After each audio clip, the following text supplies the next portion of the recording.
Magandang araw, magandang gabi mga kababayan sa inyong lahat. Saan man po kayo naroong bahagi ng mundo, tuloy po tayo dito sa ating tinutuklas na mga doktrina ng ating Panginoong Hesus.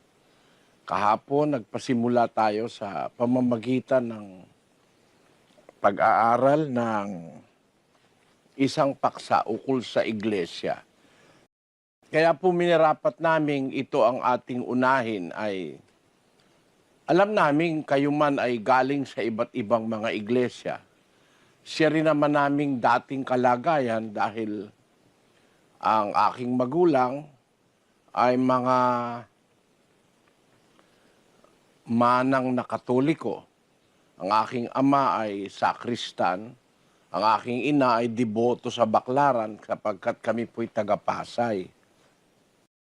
Doon ako ipinanganak, doon ako lumaki. Ang aking magulang, lihitimong taga-Pasay, ang aking ina. Ang aking ama naman ay Katoliko rin at sakristan nga. Alam ko na kayong lahat ay meron sa inyo nasa Iglesia ni Cristo dati, yung iba nasa iba-ibang iglesia. Yan po ang kalagayan ng mga kapatid ngayon sa samahang ito. Siguro, kung atin pong iisa-isahin, ito ang iglesia, itong samahang ito ngayon. Ang mga miyembro galing sa lahat halos ng iglesia.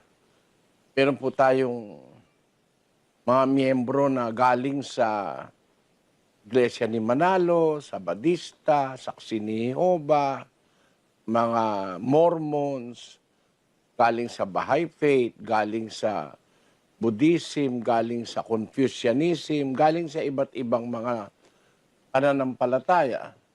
Ang isa lang pong konklusyon na maaari nating i-infer o isipin, siguro nakakita sila ng katwiran higit doon sa nakita nilang dati, kaya sila lumipat sa Iglesia ng Diyos o sa Church of God. At yan po ang gusto kong maintindihan ninyong lahat, mga kababayan, na sa Biblia talaga namang mayroong isang iglesia lang. Hindi naman kagaya ngayon na libo o libo-libo ang mga iglesia, tinatawag sa iba't ibang mga paraan. Meron nga, hindi na nga iglesia ang ginamit eh. Ang ginamit, saksi raw sila ni Jehovah. Agaya ng panahon ng mga apostol, saksi sila sa ating Panginoong Hesus kasi ano sila eh, sila ang nakakita at nakahipo, nakarinig sa Panginoong Hesus. Ang saksi ni Jehovah naman, wala namang nakita. Ewan ko paano sila naging saksi. Pero yung saksi, nakakita yun. Nakarinig, nakaranas, nakaamoy. Ganon ang tinatawag pong saksi. Pero imbis na tawagin nila ang kanilang samahan na iglesia gaya nung itinawag ng Panginoong Hesus, pinalitan nila ng saksi. Meron pang iba, yung kagaya nung kay Almeda na ministry naman ang tawag, JMCM, Jesus Miracle Crusade International Ministry. Lahat ng ito, mga kapatid, kung huwag kayong magagalit, hindi po ako nang-aatake. Nag-a-analyze po tayo. Sinusuri natin ang bawat punto ng pananampalataya. Yan po ang ating layunin sa pag-aaral ng doktrina ng Panginoong Hesus. Ang nasa Biblia, hindi crusade, hindi rin ministry ang proper name ng samahang itinayo ng Diyos sa pamamagitan ng Panginoong Hesus ay iglesia. Sa Bibliang Grego po, ang pagkakasalin dyan ay ecclesia, na ang kahulugan ng salitang ecclesia ay mga tinawag ng Diyos palabas. Tinawag palabas, a calling out. Yan po ang kahulugan ng ecclesia, which is a compound of two Greek words, 1537 and 2564, ang kahulugan ng ecclesia ay a calling out o ang pagtawag palabas. Ang mga miyembro po ng unang iglesia sa Biblia, tinawag palabas. Galing sila sa Judaismo, pinalabas sila ng Diyos doon, gaya ni Pablo. Pagkalabas niya sa Judaismo, ay tinawag siya sa iglesia ng Diyos. Basahin natin ang 1.13 ng Galacia. Pakinggan niyo po. Sapagkat inyong nabalitaan ang aking pamumuhay ng nakaraang panahon sa relihiyon ng mga Hudyo, kung paanong aking inuusig na malabis at nilipol ang iglesia ng Diyos. At ako'y nangunguna sa relihiyon ng mga Hudyo nang higit kaysa marami sa aking mga kasinggulang sa aking mga kababayan. Palibhasa'y totoong masikap ako sa mga salit-saling sabi ng aking mga magulang. Ngunit nang magalingin ng Diyos na siyang sa akin ay nagbukod, buhat pa sa tiyan ng aking ina, at ako'y tawagin sa pamamagitan ng kaniyang biyaya. Si Pablo po, tinawag ng Diyos mula sa Judaismo.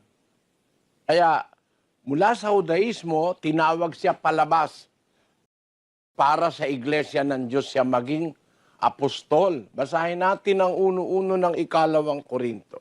Si Pablo, na apostol ni Kristo Jesus sa pamamagitan ng kalooban ng Diyos, at si Timoteo, na ating kapatid sa iglesia ng Diyos na nasa Korinto. Yon. Bandang huli, mula sa Judaismo, napasok po siya sa iglesia ng Diyos. Naging apostol siya sa iglesia ng Diyos. Kaya po tama yung kahulugan sa Grego ng salitang iglesia, na ang ibig sabihin, pagtawag palabas. Lahat nung tinawag para lumabas sa iba-ibang mga segments ng society. Sa panahon po ng Panginoong Hesus, ang mga tao po noon ay tinatawag na merong mga eskriba, merong mga pariseo. Magkakahiwalay po yan. Yung Saduseo, meron pong ganon. Meron po na mga mananambake Diyos sa Diana ng Asya. Hanggang dun po nakarating si Pablo. Meron mga unang Kristiyanong galing sa paniniwalang Grego, yung kinikilala nilang mga Diyos, yung mga Diyos ng Greek mythology, kagaya ng mga planeta, Saturno, Mercurio, Jupiter. Meron ho yung mga grupo-grupong umiiral nung panahon na yon. Ngayon, yung mga naanib sa iglesyang itinatag ng unang siglo ng Diyos sa pamamagitan ni Kristo, galing po yon sa Saduseo, sa Pariseo, sa mga eskribas, galing sila sa Judaismo. Yan. Kaya tama-tama po sa Biblia, ang kahulugan ng salitang ecclesia is a calling out. Tinawag sila palabas. Nung dati nilang kinalalagyan, tinipon sila sa isa. Meron pong isa na pinagtitipunan, 11:52 ng Juan. At hindi dahil sa bansa lamang, kundi upang matipon din naman niya sa isa ang mga anak ng Diyos na nagsisipangalat. Meron pong isa na pagtitipunan ng Panginoong Hesus sa mga anak ng Diyos na nangangalat. Merong isa upang matipon din naman niya sa isa. Alin po yung isa na pagtitipunan niya sa lahat ng anak ng Diyos na nangangalat? Basahin po natin ang Efeso 4:4. May isang katawan at isang espiritu, gaya naman ang pagkatawag sa inyo sa isang pag-asa ng pagtawag sa inyo. Yun pong mga pinagtatawag ng Diyos, binigyan ng isang pag-asa sa pagtawag sa kanila ng Diyos, ay yung mga tinawag na yon, yun po ang bumubuo ng isang katawan. Gaya naman ika ng pagkatawag sa inyo. May isang katawan po na doon ay may isang espiritu na doon tinatawag ng Diyos lahat ng kanyang mga anak na nangangalat. Alin po yung isang katawan na doon tinatawag? Kaya nga ecclesia kasi tinawag sila. At tinipon sila sa isa. Ang isa na yon ay isang katawan. Ano po ang kahulugan ng katawan? Pakinggan nyo sa 1:18 ng Kolosas. At siya ang ulo ng katawan sa makatwid bagay ng iglesia. Ang iglesia po ang katawan. Yung katawan na yon ang doon niya tinitipon ang lahat ng mga anak ng Diyos. Yun po ang isa na pinagtitipunan. Kaya may isang katawan lang eh. Sa ating panahon, humigit kumulang, dito lang sa Brazil, 40,000 ang mga iglesia. Siguro kung sa buong mundo, siguro masasabi mo na kahit 50,000 na mga iba-ibang iglesia, kasama yung maliliit na mga grupo, napakaraming iglesia sa ating panahon.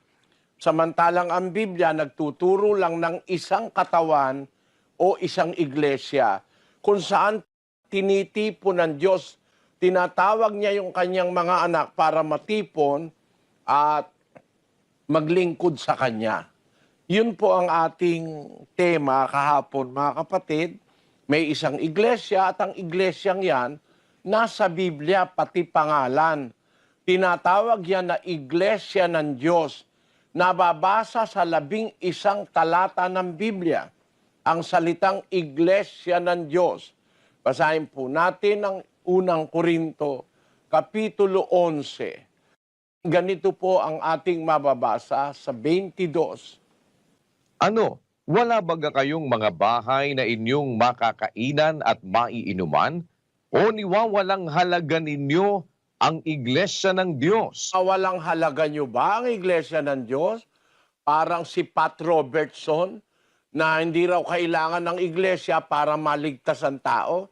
Niwawalang halaga nyo ba ang iglesia ng Diyos? Ano sabi pa rin dyan sa Korinto?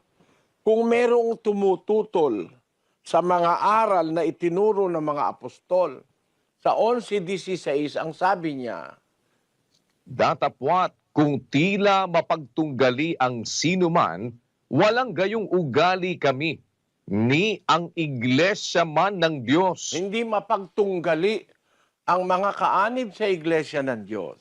At ang mga obispo, namamahala yan sa iglesia ng Diyos. 20:28 ng gawa. Ingatan ninyo ang inyong sarili at ang buong kawan na sa kanila'y ginawa kayo ng Espiritu Santo na mga obispo upang pakanin ninyo ang iglesia ng Diyos na binili niya ng kanyang sariling dugo. Ayon, mga obispo namamahala sa iglesia ng Diyos. Hindi sa kung saan-saang iglesyang itinuro ng mga tao ngayon. Ang katunayan sa unang Timoteo 3:5.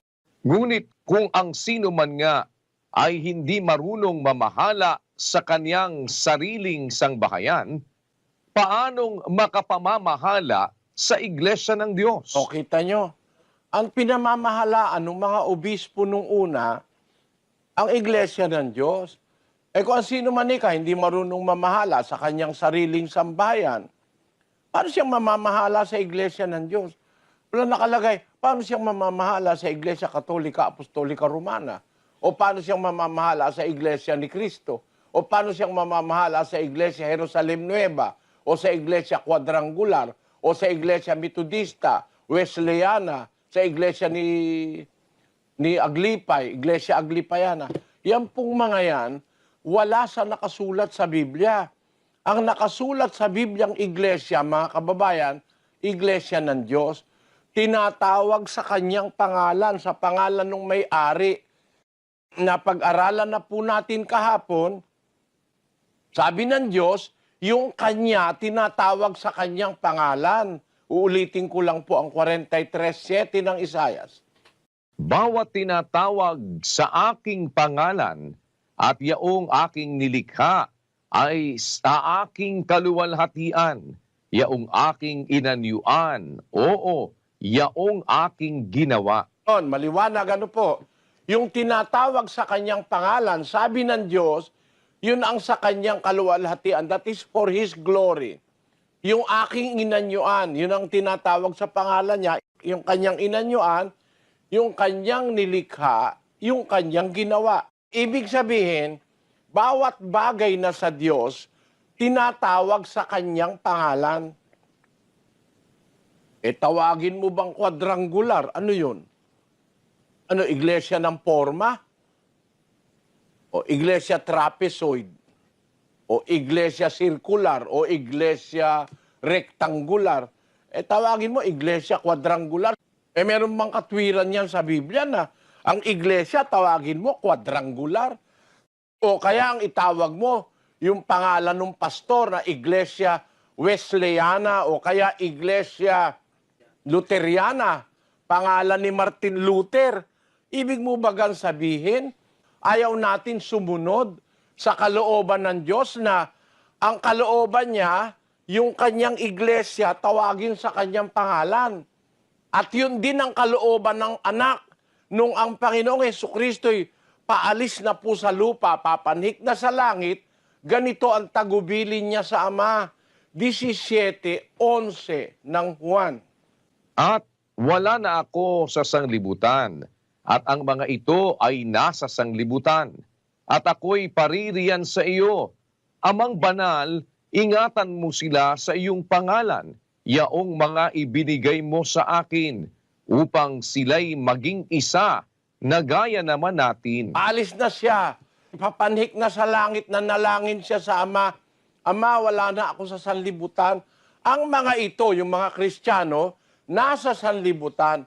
Paririyan ako sa iyo, Amang Banal. Ingatan mo sila sa iyong pangalan. Hindi naman sinabi ni Kristo, ingatan mo sila sa pangalan ko. Wala nun. Para iglesia ni Kristo, no? Ingatan mo sila sa iyong pangalan.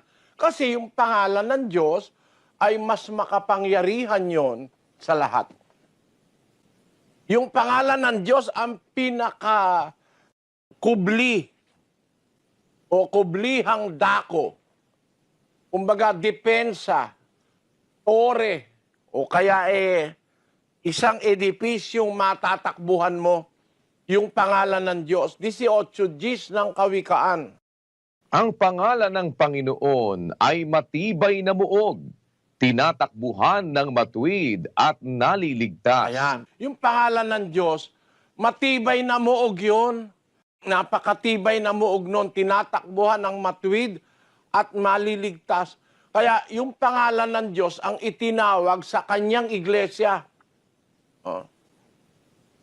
Ang nasa Biblia po, iglesia ng Diyos. 11 talata ng Biblia ang sinasabi iglesia ng Diyos. Basahin natin ang unang Timoteo 3:15. Ngunit kung ako'y magluwat ng mahabang panahon, ay upang maalaman mo kung paano ang dapat sa mga tao na ugaliin nila sa bahay ng Diyos, na siyang iglesia ng Diyos na buhay at haligi at saligan ng katotohanan. Meron pa bang ibang iglesyang katotohanan sa Biblia? Ang iglesia, iglesia ng Diyos. Anong klaseng Diyos? Diyos na buhay. Na yon ang haligi at saligan ng katotohanan. The pillar and ground of the truth. Pakibasa sa Ingles, kapatid na Daniel.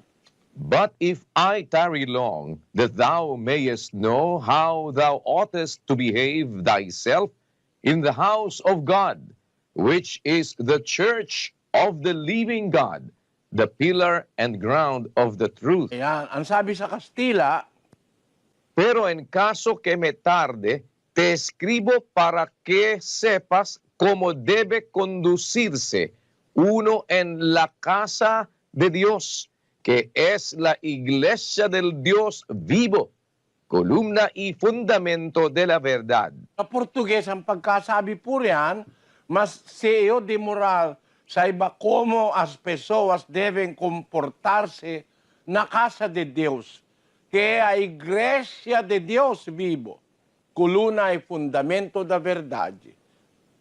Isaya po, paan kung ako malangan ug dugay, aron masayran mo kung unsa ang paggawi sa mga tao sa balay sa Dios, nga mao ang iglesia sa Dios nga buhi, haligi ug patukuranan sa kamatuoran. Nakapampangan, dapat nung ako magluwat kung makabang panahon, banga balo mo nung nanong dapat dang panugalyan ding tao king balening Dios, ay tiyay iglesia na ning Dios, amabye, ing asyas at katatalakaran na ning katutuan. Sa Ilocano po, ngem no mabayag to, tapno ammon no kasano ti maiparbeng akababalin ti sanga kabalayan ti Dios nga isu ti iglesia ti Dios as ibibiyag nga adigi ket sa diri ti kinapudno. Kahit saan mo po basahin Biblia yan Ang nasa Biblia, iglesia ng Diyos Wala na pong duda mga kababayan. Kung kayo nag-aaral ng Biblia, saksi ka ni Jehovah. Hindi ka ba magdududa na ang nababasa sa Biblia, iglesia ng Diyos, saksi ka ni Jehovah? Ano yun? Huwag kayong magagalit, mga saksi ni Jehovah. Lalo na yung mga miyembro. Hindi naman kayo sinisisi ko Ang sinisisi ko, yung nagpundar, yung naging puno nyo na si Charles Taze Russell. 6 na beses nagpalit ng pangalan ang saksi ni Jehovah. Katapos-tapusan, mali pa rin. Siguro, kung namimili ka ng pangalan, dapat sa bandang huli, matama ka na Kagaya nung nangyari sa amin. Nung una, nandun ako sa iglesia ng Diyos kay Kristo Jesus, haligi at suhay ng katotohanan. Tapos, nagkaroon ng pagkakataon, iglesia ng Diyos na haligit sa haligan ng katotohanan. At least, namimili ako ng pangalan. Ano ba kaya ako ang talagang pangalan? Natuklasan ko, talagang tamang pangalan, iglesia ng Diyos. Utos naman yon, di naman mali yung ginawa ko. Basahin natin sa Kawikaan. Ito po ang salita ng Diyos, 22:1. Ang mabuting pangalan ay maiging piliin kaysa malaking kayamanan. Yon, At ang mabuting pangalan, maiging piliin kaysa malaking kayamanan. Meron pong mabuting pangalan. At ang pinakamabuting pangalan ng iglesia sa Biblia ay ang pangalan ng may-ari. Ang may-ari ang Diyos. Ilalagay mo, pangalan ni Luther, Iglesia Luteriana. Huwag kayong magagalit, mga kapatid na protestante. Totoo lang naman ang sinasabi ko, nasa Biblia nyo rin yan Basahin nyo. Baka meron diyang Iglesia Luteriana. Basahin mo. Sabi ng Diyos, ang mabuting pangalan, maiging piliin kaysa malaking kayamanan. Kung iglesia ka ni Luther, isipin mo nga, alin ang mabuti? Iglesia ng Diyos o iglesia ni Luther? Pag hindi mo pa naisip, ano ibig kong sabihin? Hindi mo ba maiisip po yun, kapatid? Alin ang mas maganda? Iglesia ng Diyos o iglesia sa Roma? Katolika, Apostolika, Romana, yun ba tama? Nasa Biblia ba yun? Kung talagang naniniwala tayo sa Biblia at sa Diyos, may walang ibang iglesyang dapat kang piliin. Mas mamahalin mo yung iglesyang tinatawag sa pangalan ng Ama o ng Diyos na makapangyarihan sa lahat. Kaya nga sa Biblia ang tawag, Iglesia ng Diyos. Doon tinawag si Pablo. Iglesia ng Diyos, doon nandun ang mga apostol. Iglesia ng Diyos, ang binili ni Kristo ng kanyang sariling dugo. Ano pa gusto nyo, mga kababayan? Ayaw nyo. Sige nga po, sumagot kayo sa budhi. Yung isip mo at saka yung konsyensya mo ang pasagutin mo. Alin kaya ang mas gusto mo? Iglesia na ang nandun ay pangalan ng Diyos o pangalan ni Luther o kaya ni Wesley? O pangalan ni Buddha? Kaya Buddhism. Alam nyo ba, mga kababayang Budista, si Buddha, Ano yan, reckless yan. Hindi ka maililigtas ni Buddha, mga kababayang in Czech, Chinese, Japanese. Bakit? Reckless yan eh. Alam nyo kung ba't namatay si Buddha. Tao kasi yan, di naman Diyos yan eh. Tao yan, si Gautama. Tinawag nilang Gautama Buddha, the enlightened one. Naliwanagan daw yan, kaya tinawag na Buddha. Ang kahulugan po ng Buddha ay naliwanagan. Pero kung laliwanagan yan, alam nyo ba paano namatay si Buddha? Huwag kayong magagalit, mga Budista. No? Huwag kayong magagalit. Magsuri kayo. Ito po, sa Encyclopedia Britannica. Nilabas noong 2005, hindi naman nila natutulan. Ano nakalagay, kapatid na Daniel? Sabi po dito, the Buddha died after eating poisonous mushrooms served him by accident and escaped the cycle of rebirth. His body was cremated and stupas were built over his relics. Po nakalagay sa 2005 Encyclopedia Britannica. Namatay si Buddha dahil kumain ng nakakalasong kabuti. Ano mo ngayon sasabihin itong si Buddha enlightened? Yan ba ngayon ang itatawag mo sa iglesia mo? Budista o sasamahan mo? Kaya yung mga kapatid namin dating miyembro ni Buddha, may nang nag-text sa akin, Brad Eli, salamat, nakilala ko si Buddha. Ibig niyan sabihin, nung araw na Budista siya, hindi niya kilala si Buddha. Basta nakagisnan niya na lang na siya anak ng Budista, taga Hong Kong anak siya ng Budista, kaya sabi ko nga, masuswerte Pilipino Pinanganak tayo hindi sa isang bansang Budismo. Kasi wala kang choice Bawal sa kanila tumanggap ng ibang iglesia. Gaya dun sa Hindu. Yung Hinduism. Yung mga Hindu na yan, naku po, napakalaking kalokohan. Biro mo, sambahin mo ang elepante. Sambahin mo baka. Yung baka, ginagawang hamburger yan sa Pilipinas. Kayo naman sinasamba nyo. Tinan nyo. Nasamba ang baka, nilalagyan ng bulaklak. Yung baka, tumatai lang yan sa daan Sasambahin mo ba naman yung hindi man lang marunong gumamit ng CR? Kahit saan abutin dudumi. Yan ba ngayon ang relihiyong ipagmamalaki ninyo? Bakit ko nasasabi ito, mga kapatid? Hindi naman Diyos yan baka yan Ginawa yan ng Diyos para kainin mo, hindi para sambahin mo. O naniniwala na kayo ngayon, merong mga nagre-relihiyon, hindi nag-iisip. Nasa ilalim nga ng kapangyarihan ng tao yung baka Di ba? Pag-isip po kayo, mga kababayan, sino makapangyarihan? Hindi ba ang tao? Pati nga yung mga mababangis na baka. Hindi ba pati yung mababangis na baka ang ginagawa ng tao napapaamo yun? Yung mababangis na baka. Kasi mas makapangyarihan ng tao sa mga hayop. Sa Santiago Kapitulo 3, versikulo 7. Sapagkat ang bawat uri ng mga hayop at mga ibon na mga nagsisiusad at mga bagay sa dagat ay pinaaamo at napaaamo ng tao. Tayo makapangyarihan tayo kaysa hayop. Kaya nga pati leon na itinuturing na hari ng kagubatan Ang leon kasi kumakain ng elepante. Kahit elepanting malaking-malaki sa kanya, nilalamon niya. Ang leon, kinakain niya pati mga kalabaw, baka, etc. Ngayon, namili ka ng Diyos, ang pinili mo, pagkain lang ng leon.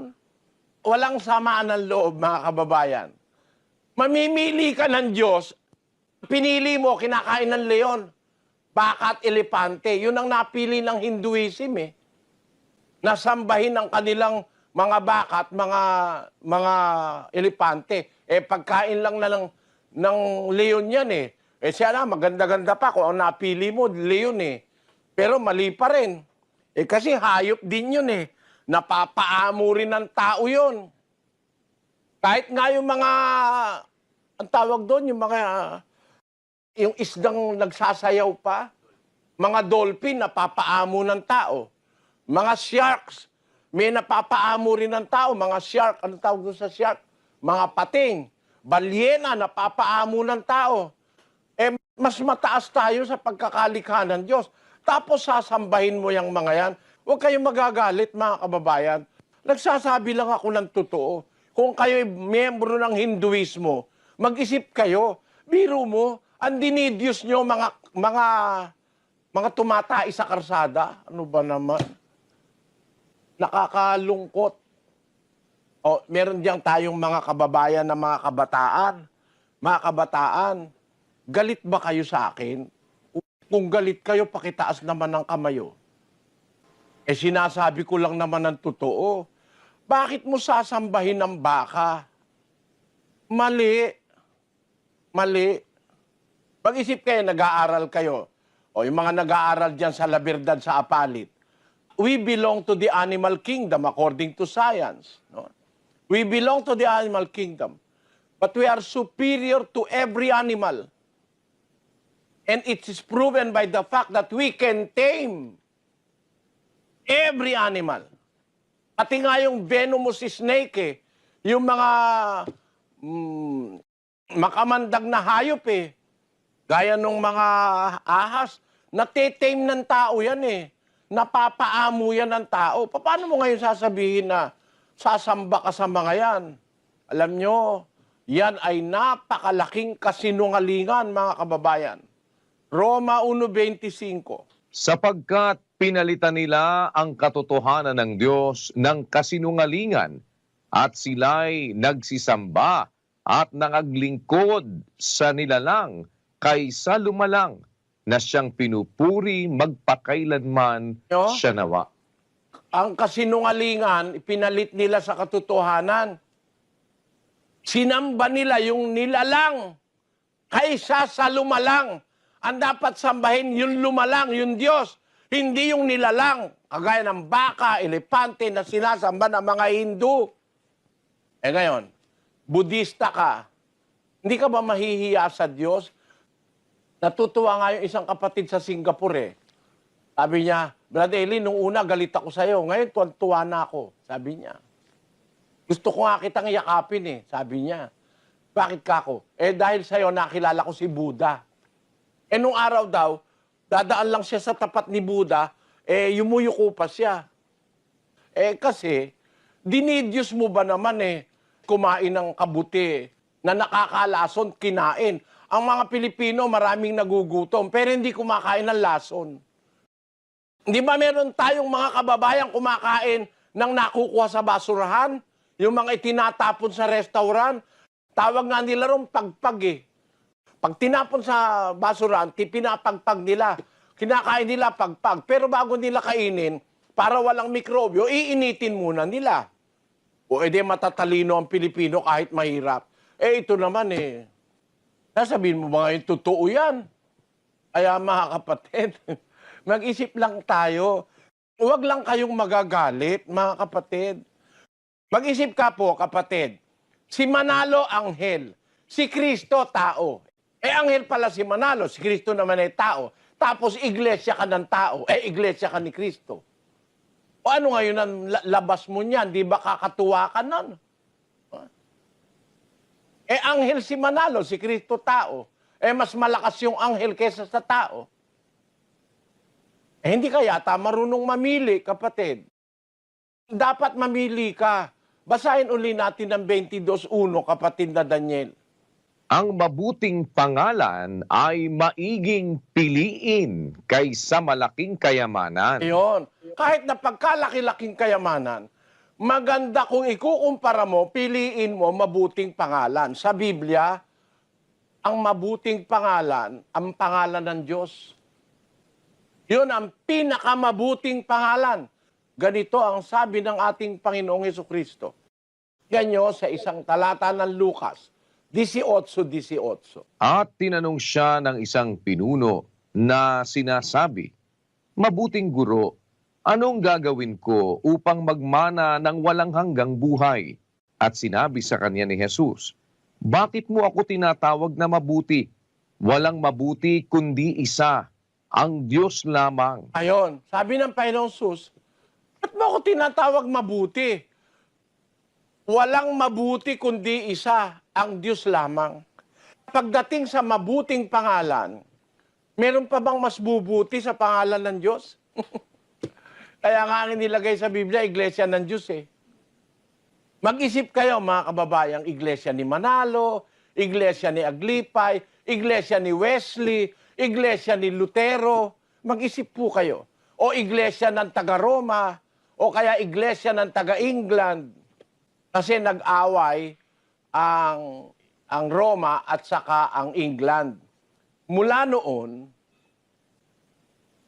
ang itinawag ni Queen Elizabeth, Church of England. Ayaw niya kasi na Iglesia Katolika Apostolika Romana. Ang pagkakilala ni Queen Elizabeth, mas malaki ang kanyang kaharian kasi ang United Kingdom mas malaki nung una eh. Napakarami niyang nasasakupan eh.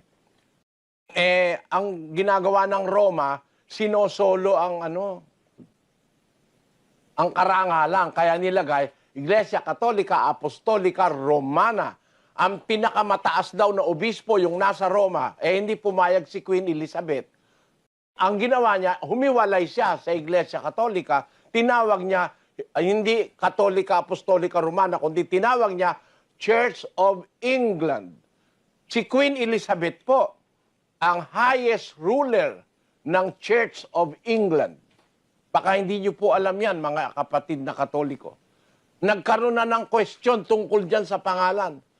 Ayaw pumayag ni Queen Elizabeth na tawaging Romana. No? Kaya nangyari, lumabas yung tinatawag na Church of England. Yan po.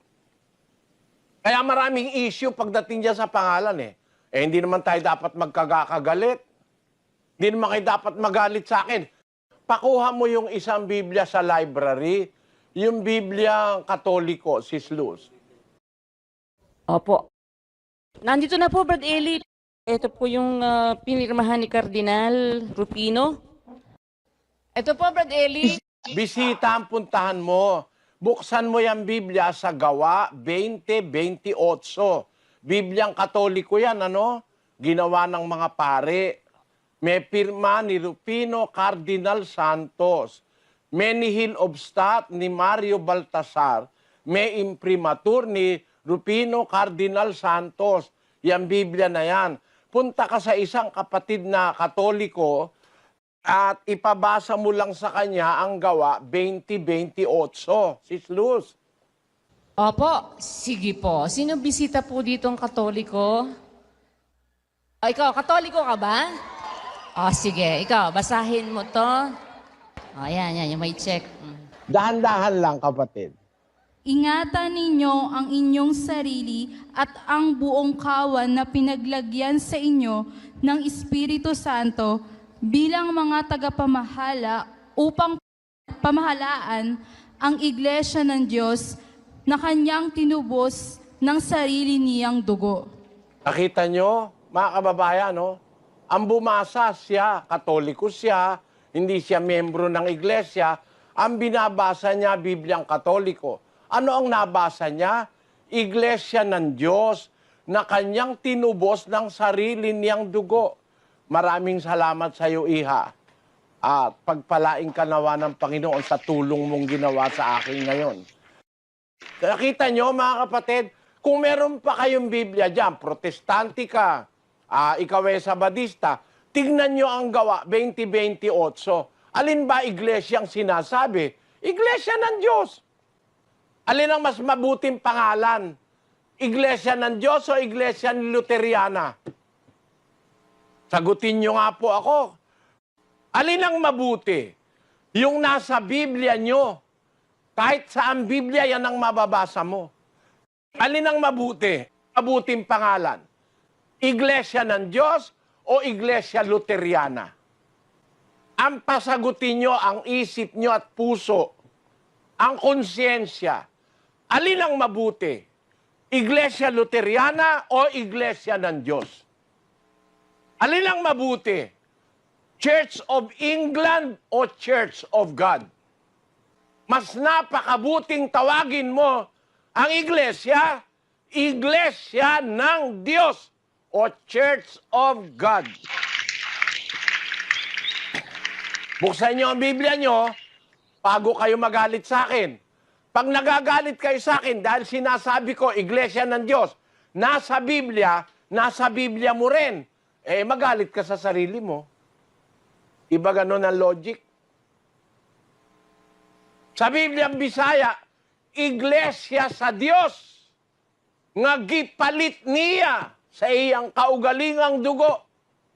Sa Bibliang Hiligaynon, ang nakalagay, iglesia sang Diyos, nga ginbakal niya sa iyang kaugalingan nga dugo. Sa Ilocanong Biblia, iglesia ti Diyos, isu ginatang na itidara na.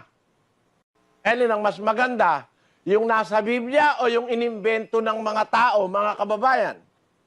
Kaya, kung meron tayong iglesyang dapat sampalatayanan, dapat ipangaral, ay ang iglesia ng Diyos. Hindi kami yan.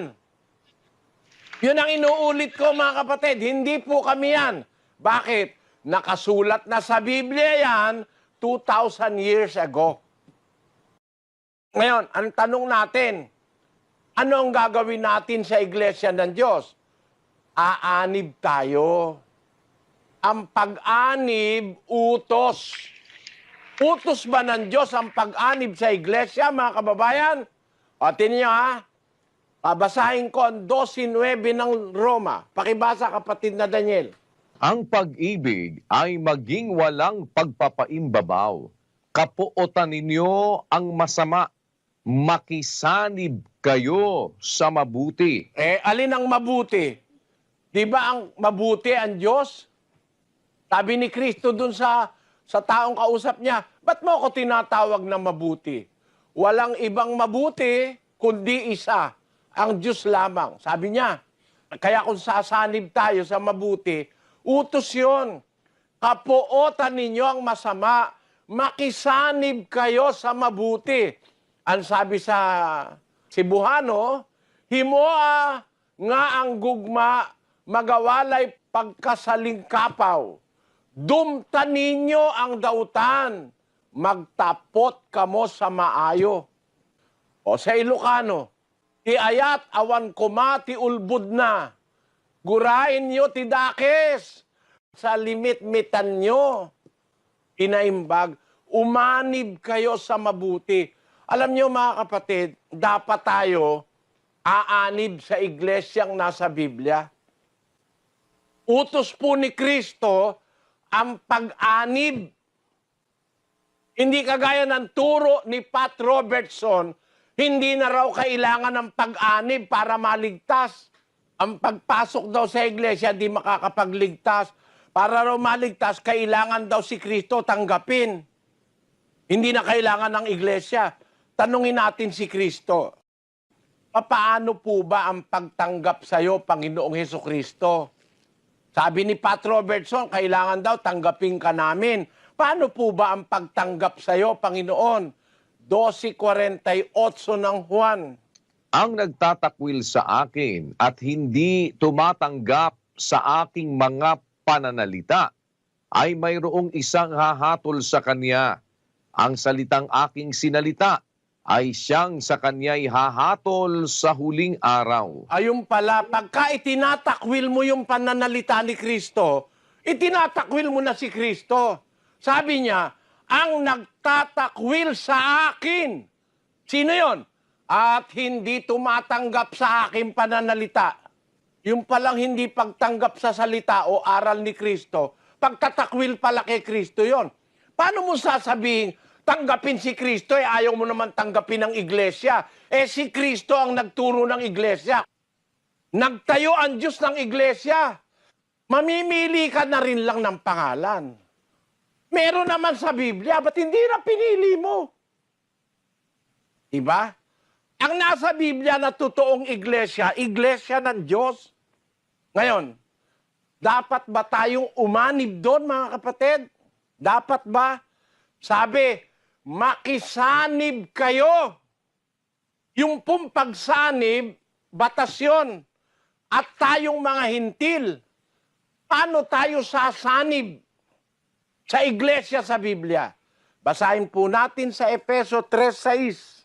Na ang mga hentil ay mga tagapagmana at mga kasangkap ng katawan at mga may bahagi sa pangako na kay Kristo Jesus sa pamamagitan ng Ebanghelyo. Sa pamamagitan po ng Ebanghelyo, mga kababayan, eto, meron kayong kopya ng Ebanghelyo, ng Biblia. Meron din ako. Meron din lahat ng pastor. Bawat isa nga may Biblia eh. Meron din ang saksi ni Jehovah. Ang gusto kong sabihin, mga kababayan, ganito. Ilagay natin uli sa screen ang 3:6. Sabi ni Pablo, ang mga hentil. Tayo po, mga hentil tayo. Labas ng Israel, ang tawag ng Biblia, Gentiles o hentil.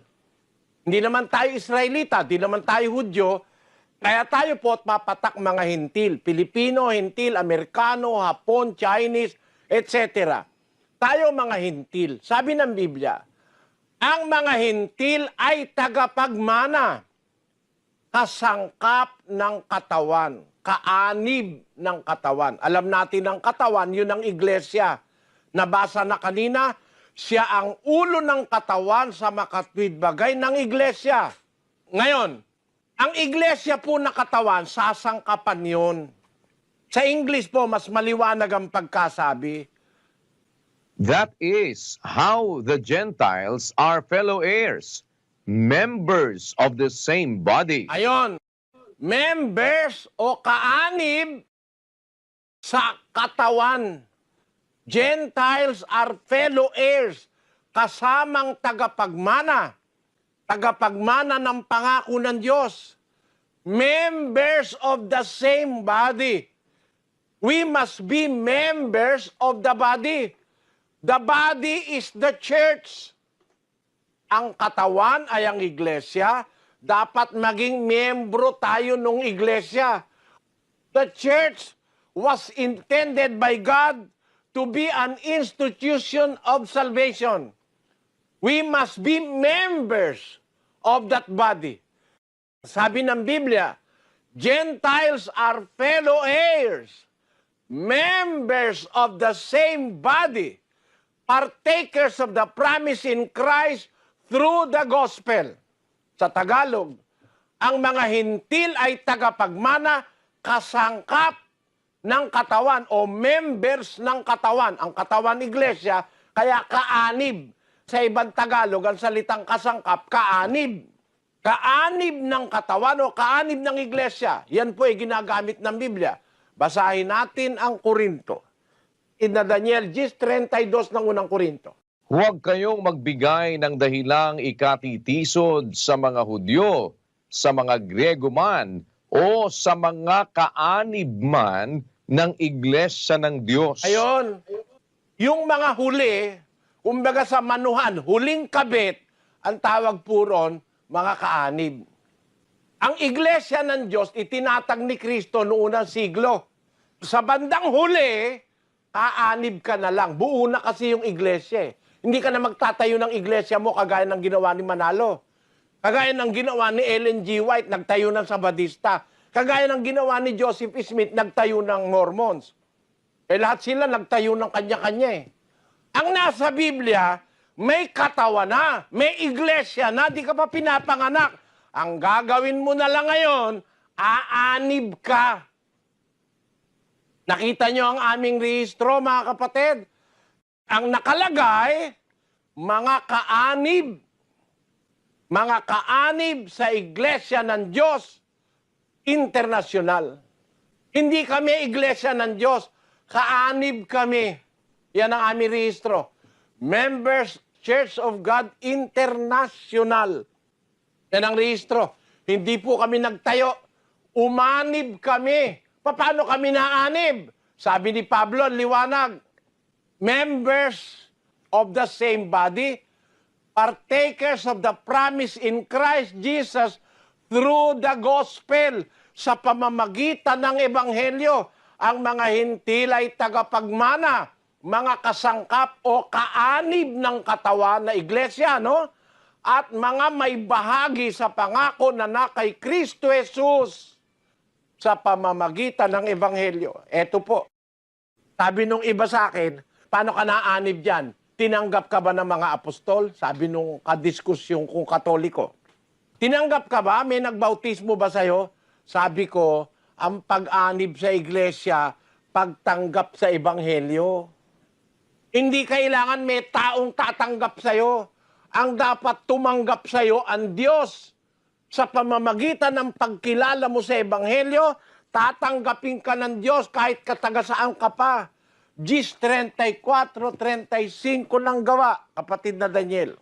At binuka ni Pedro ang kanyang bibig at sinabi, tunay ngang natatalastas ko na hindi nagtatangi ang Diyos ng mga tao, kundi sa bawat bansa siya na may takot sa Kanya at gumagawa ng katwiran ay katanggap-tanggap sa Kanya. Sino ang tatanggap sa atin? Ang Diyos.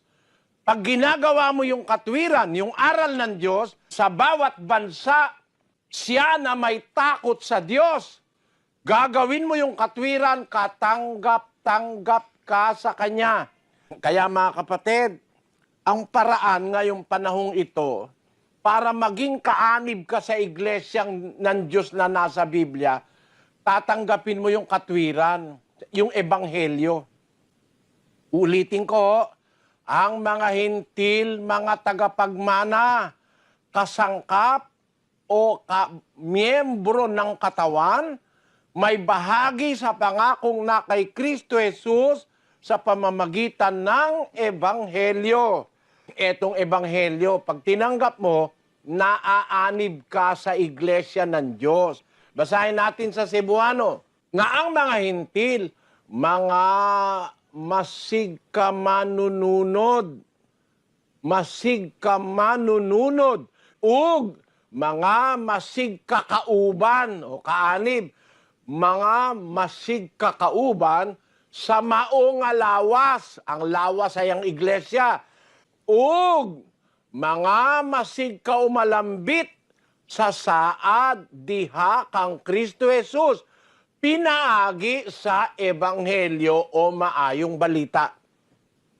Sa Ilocano, adagiti hentil, makipagtawid da, ken makipagkamengda itibagi, ket makiranuda iti naikari ken Kristo Jesus, gapu iti Ebanghelyo.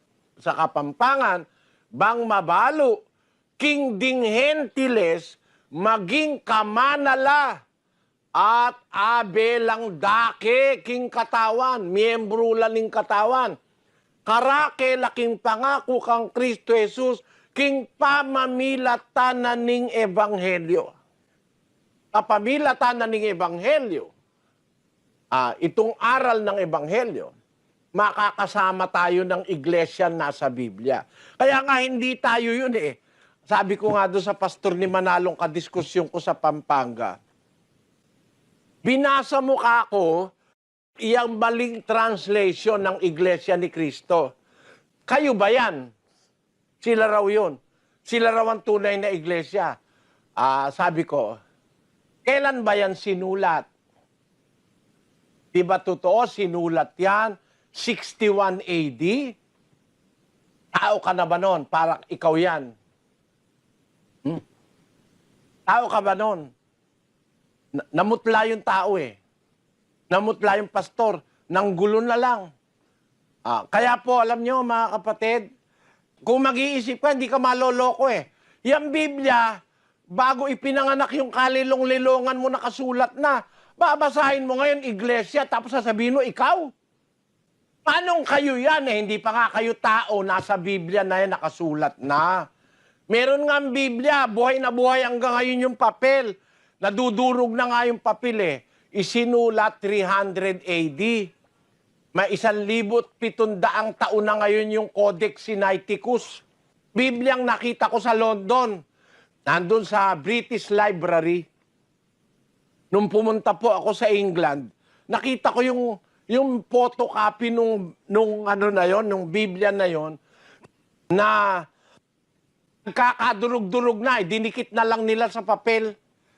Nagkakadurog-durog na, kinunan na lang nila ng mga photocopy para ma-preserve. Ayan, ang tawag po dyan, Codex Sinaiticus. Ginawa po't isinulat yan sa kamay, 330 AD, malapit sa panahon ng mga apostol. Nakasulat, Iglesia ng Diyos. Tapos nabasa ni Manalo, 1914, sila raw yung Iglesia tunay. Paano kayo yan? Pilipino kayo. Yung Iglesia ng una, mga Hudyo ang ano ron. Ang unang-unang miyembro ron, mga Hudyo, Pilipino naman kayo. Kayo naman ang totoong Iglesia. Kayo ang mali. Ang tunay na Iglesia, yung nasa Biblia, yun ang aaniba natin. Tayo, kaanib lang. Mga members. Kaya yun po ang nakarehistro sa amin. Hindi kami nagtayo ng sarili naming iglesia, nagrehistro kami sa gobyerno ng Pilipinas. Ang inirehistro namin yung nasa Biblia na siya naming sinampalatayanan at ipinag-aanyaya namin sa inyo, mga kababayan. Kung pauunlakan ninyo ang aming paanyayang nakasulat sa Biblia, sama-sama po nating tanggapin ang aral ni Kristo na iglesia ng Diyos sa Biblia. Hindi namin kayo pinapaanib sa amin. Kami rin kaanib eh. Kaanib din kami eh. Yung buong katotohanan nasa Biblia na ang iglesia pong aaniban natin, nakatayo na nung unang siglo pa. First century pa, nakatayo na. Ipinangangaral sa ating panahon sa pamamagitan ng Ebanghelyo, pag tinanggap natin yung iglesia na yon, magiging kaanib tayo. We are fellow heirs, members of the same body. Ang liwaliwanag po eh. Gentiles are fellow heirs. Magmamana rin tayo ng buhay na wala hanggan. Yung heirs, tagapagmana po yun. Members of the same body. Miyembro ng katawan din na yun. Yun nga yung iglesia. At may bahagi sa pangako na kay Kristo Jesus sa pamamagitan ng Ebanghelyo. Kaya sa magitan po ng Ebanghelyo, mga kababayan, nanyayahan namin kayo. Umanib tayo sa iglesyang nasa Biblia. Ngayon, para makaanib tayo, dapat alam natin ang doktrina. Mag-uumpisa po bukas kung loloobin ng Panginoon. Ano yung mga aral ng Ebanghelyo na dapat nating matanggap para tayo maanib o masangkap, maging member ng iglesia ng Biblia? Tandaan nyo, ang iglesia ng Biblia ay ang iglesia ng Diyos. Para tayo maanib o masangkap, kailangan natin ang Ebanghelyo. Ano ba yung aral ng Ebanghelyo na ating tatanggapin? Ano yung aral ng Ebanghelyo na ating sasampalatayanan? Ano-ano po yun? Kasi sabi nung iba, ganito yan mga kababayan, no? Tinatawagan ko kayong pansin. Mga pastor na born again, tanggapin mo Ebanghelyo, sabi. Ano ba ika-Ebanghelyo? Mabuting balita. Ano ba ika-mabuting balita? Kaligtasan. Kaya, tinatanggap mo ba Ebanghelyo? Taas ang kamay. Tataas ang kamay. Papatungan ka na, babautismo ka, membro ka na. Mali po yun. Ang Ebanghelyo po, hindi natatanggap sa taas ng kamay. Ang Ebanghelyo, aral. Aral na pag-aaralan po natin mula bukas kung loloobin ng Diyos hanggang matapos tayo ng pag-aaral. Ang Ebanghelyo po, aral. Basahin po natin ang sinasabi sa Efeso 1:13. Na sa kanya'y kayo rin naman, pagkarinig ng aral ng katotohanan, ng ebanghelyo ng inyong kaligtasan, na sa kanya rin naman, mula nang kayo'y magsisampalataya, ay kayo'y tinatakan ng Espiritu Santo na ipinangako. Yun, aral ng katotohanan ng ebanghelyo ng inyong kaligtasan. Yung pong aral ng ebanghelyo, yun ang aral ng katotohanan. Anong gagawin natin doon? Anong gagawin natin sa Ebanghelyo? Papakinggan lang? Pakinggan nyo sa 15:1 ng unang Korinto. Ngayon ipinatatalastas ko sa inyo mga kapatid, ang ebanghelyo na sa inyo'y aking ipinangaral, na inyo namang tinanggap, na siya naman ninyong pinananatilihan. Sa pamamagitan naman ito'y ligtas kayo, kung matiyagan ninyong iingatan ang salitang ipinangaral ko sa inyo, maliban na kung kayo'y nagsisampalataya ng walang kabuluhan. Ayun. Ang ebanghelyo pala, sa pamamagitan nito, sabi ni Pablo, ligtas kayo kung matiyagan niyong iingatan o susundin ang salitang ipinangaral ko sa inyo. Yung pala'y aral na susundin. Ang ebanghelyo pala, aral na susundin, tatalimahin, iingatan. Hindi po yun ebanghelyong tatanggapin mo, tataas ka lang ng kamay. Hindi ganon. Kaya nga po, pinag-aaralan natin ang doktrina ng Ebanghelyo ni Kristo. Ano ba yung mga Ebanghelyo ni Kristo?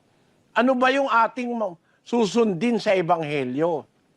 Bibigyan ko kayo ng hint, ng clue, pahiwatig, na ang Ebanghelyo aral. No? Aral po.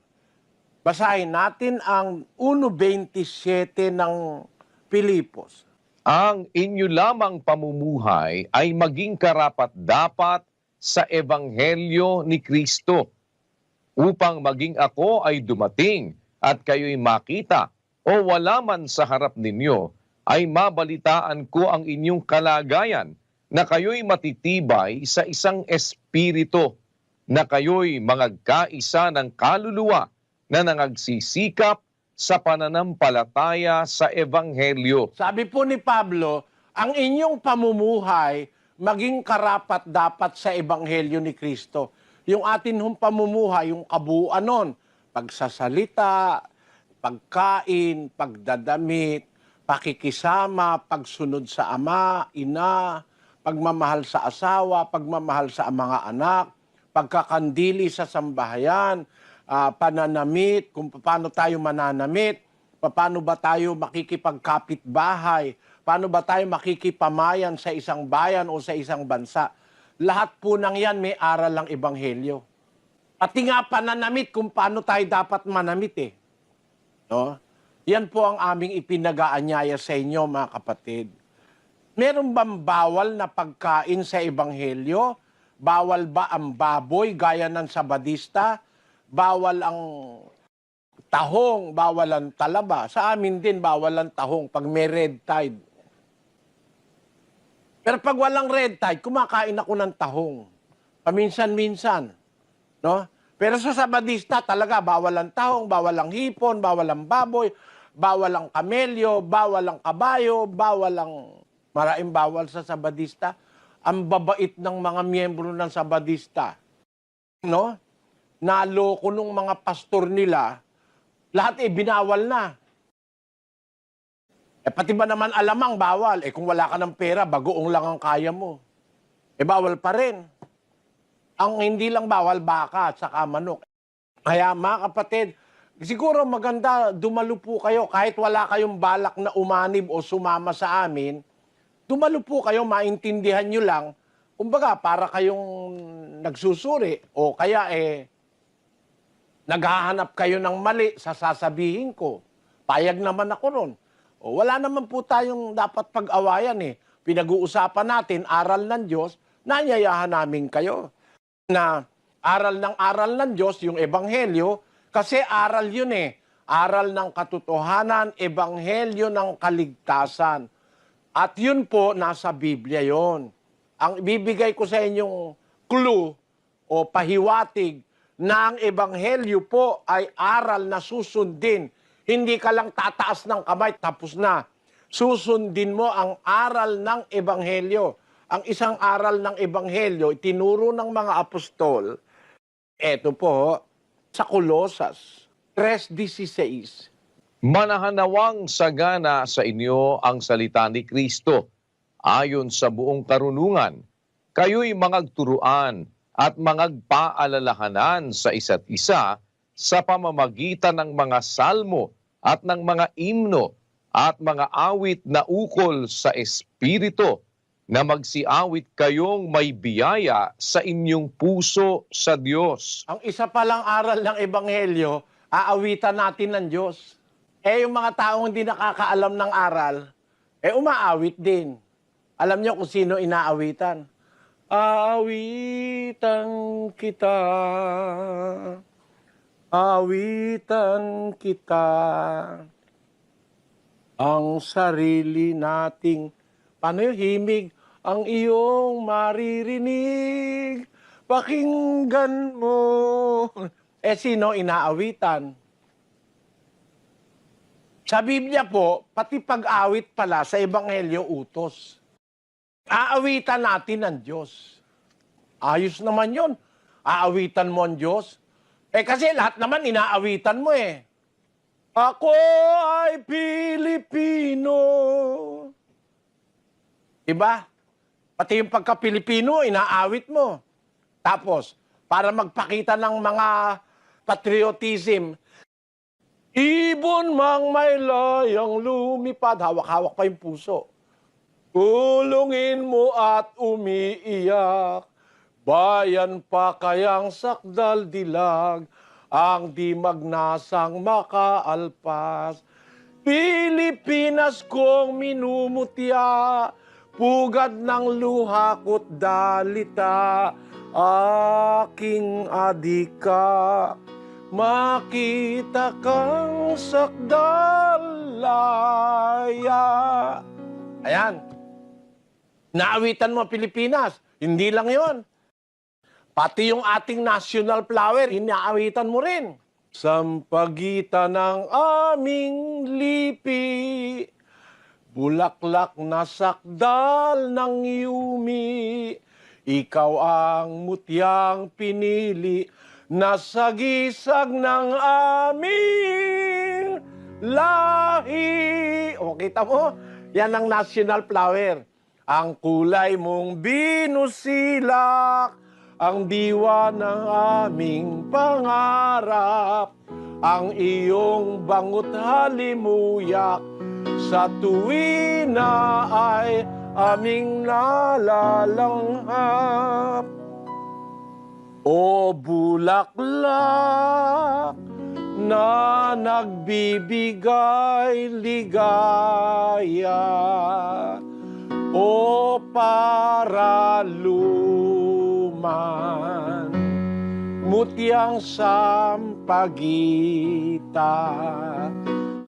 larawang mistula ng mga dalaga, ikaw ang tanging bituin, hiraman ng kanilang ganda. Ang iyong talulot, ang siyang tunay, nasa gisag ng sadalagang puso'y wagas, kayumian at pagkamatapat. Kita nyo, palibasa, makabayan ako. Nung araw, kung bata pa, kabisado ko lahat yan eh. Lahat ng mga kantang para sa bayan. Pati nga Sampaguita, biro mo, yung national flower. Yung Nara lang ang wala akong kanta ron. Hindi ata ginawa ng kanta eh. National tree. Yung national fish, yung bangus eh, di ba, no? Kabisado ko lahat yun. Kaya lang walang kanta sa bangus eh. Ang kanta, Dalagang Bukid. Dalagang bukid ang aming ulam, something like that, ano? Kita nyo mga kapatid, lahat kinakantahan mo. Oh my Papa, to me he was so wonderful. Oh my Papa, to me he was so good. No one could be so gentle and so lovable. Oh, my Papa, He always understood. Tatay mo yan, ano? Nanay naman. Mama, I miss the days when you were here beside me. Mama, those happy days when you were here to guide me. Safe in the glow of your love, sent from the heavens above. Nothing can ever replace the warmth of your tender embrace. Oh, Mama. Kita mo? Meron kang awit para sa mama, meron kang awit para sa papa, di ba? Meron kang awit para sa bandera, no? Bayang magiliw, pero ng silanganan. Oh, meron kang awit para saan? Meron kang awit, pati nga yung hopyang hindi mabili, may awit yun eh. Hopyang di mabili, may amag sa tabi, alan, lalaran, lararararan. Yung mga may kalokohan, ukat ba naman pati si Haring Solomon inilagay sa kanilang awit. Si Haring Solomon, may alagang pagong. O, kita mo yun? O ngayon, saan mo i-justify? Lahat inawitan mo. Pati si Maria inawitan mo. Dios te salve, María, llena eres de gracia. El Señor es contigo, bendita tú eres entre todas las mujeres. Y bendito es el fruto, y bendito es el fruto de tu vientre, Jesús. Kita nyo? Inawitan mo si Maria, inawitan mo bandera, inawitan mo yung mamang kay lupit. Ang puso mo'y di na nahabag. Pag pumanaw ang buhay ko, may isang pipit na iiyak. O, kita mo? Meron ba tayong hindi inaawitan? Alam nyo ba, mga kapatid, ang awit matanda pa sa mundo? Meron akong alam na awit matanda pa sa mundo. Mahigit ng 4 na bilyon taon. May awit akong alam. Baka sabihin nyo, yabang naman ito si Soriano. Ako po, marami akong awit na antigo Hindi nga alam ng mga kabataan ngayon Yung awit na narinig ko nung araw sa lola ko, sa nanay ko. Matatandang awit yun Oh, promise me that someday you and I we'll take our love together to some sky where we can be alone and faith renew and find the hollows where those flowers grew. Alam nyo ba kung kailan yan, mga kapatid, yung awit na yan? Bira na nakakaalam yan ngayon 1887 yan. Isinulat ni Reginald de Coven, 1887, and published in 1889. Ayan, nakikita nyo sa script. Ibig sabihin, malapit nang mag-200 taon yung awit na yan. Awit ako, 1903. Mauubusan kayo. Hindi mo kayang tugtugin lahat. May awit ako, 1906. May awit ako, 1910. Meron akong awit na alam na sa Biblia, bago nilikha ang mundo. No? Bukas po, inanyayaan ko kayo. Mag-aral tayo ng doktrina ng Ebanghelyo, pati pag-awit, bahagi ng Ebanghelyo. Hindi ka lang basta awit ng awit sa Diyos, baka kung ano na pinag-aawit mo. Pati pag-awit, bahagi po yan ng aral ng Ebanghelyo. Sabihin nyo, pati ba naman yung kailangan pag-aralan? Pati po yun. Para wala tayong maliligaw, hindi tayo maliligaw kahit sino pa gusto magligaw sa atin. Anyaya ko po uli sa inyo bukas, mga kababayan, no? Bigyan nyo ng panahon, 1 oras lang naman at kalahati. Nakikiamot ako sa oras nyo. Kaya, dalo po kayo. Hindi wala namang mawawala. Kung ayaw nyo tanggapin, huwag nyo tanggapin. Pero baka sakali, maliwanagan ang inyong kaisipan sa pamamagitan ng awa at tulong ng Diyos, malugod po namin kayong inaanyayahan. Masaya kami na tanggapin kayo sa aming mga lugar. Pagpalainawa kayo ng Panginoon, mga kapatid.